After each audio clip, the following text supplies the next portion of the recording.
Právě jsem v Milánském muzeu, kde mají i sekci věnovanou starověkému Egyptu. Do této sekce nás zvou touto krásnou fotografií staroegyptské rakve. Na jejímž dně je vyobrazená ženská postava.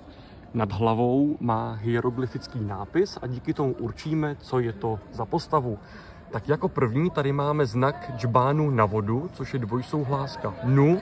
Poté následuje znak bochníku chleba, což je jednohláska T jako tatínek, a to nám určuje tu zvukovou část slova.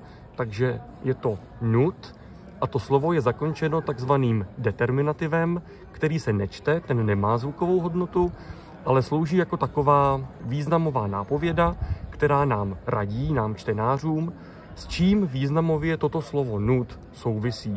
No a to je symbol nebeské klenby, takže slovo nut nějak souvisí s nebesy, no a díky tomu víme, že tato žena je staroegyptská bohyně Nut.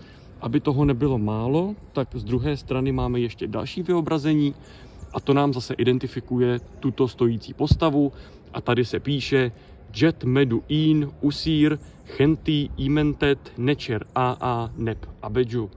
Takže víme, že tato postava říká jet medu, znamená slova pronášená tím čím, Usír, bohem Usírem. A kdo je Usír? Je to chenti imentet, neboli vládce západu, čímž se myslí říše mrtvých, protože slunce každý večer symbolicky umírá, zapadá na západě a tam jej následují i duše zemřelých.